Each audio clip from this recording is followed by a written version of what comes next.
Choices matter. Have you ever noticed how one choice can change everything? We can look at the Bible story of Adam and Eve.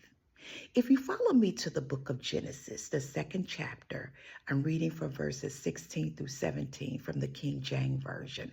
And the word of the Lord reads, "And the Lord commanded the man, saying, Of every tree of the garden thou mayest freely eat, but of the tree of knowledge of good and evil thou shalt not eat."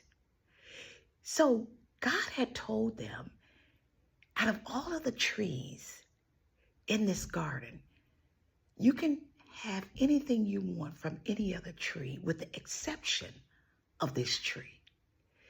He gave the command to Adam. It says, God and the Lord God commanded the man, saying.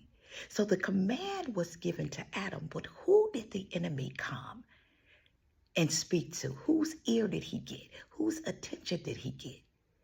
He got Eve's attention. It was Eve that he approached and said, "Oh, you guys can eat of this tree. Ain't nothing gonna happen." And it was Eve that persuaded Adam to eat of the tree.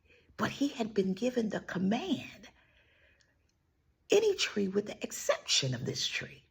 And see, the enemy led them right to the very tree that God told them not to eat from.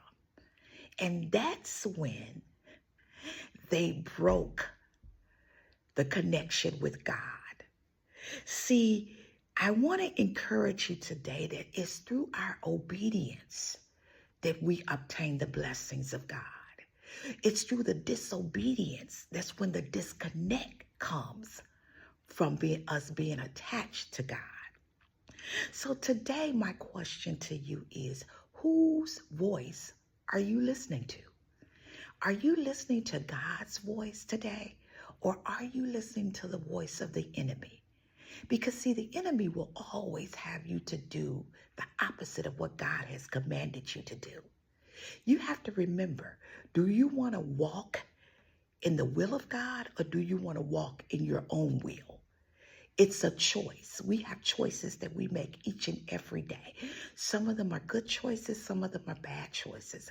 But when you're trying to walk with God and you're asking God to be your GPS system, God, lead me and guide me, that's when you listen to God's voice. But let me tell you, the enemy will come in and he will make everything that is not good for you look good to you, right?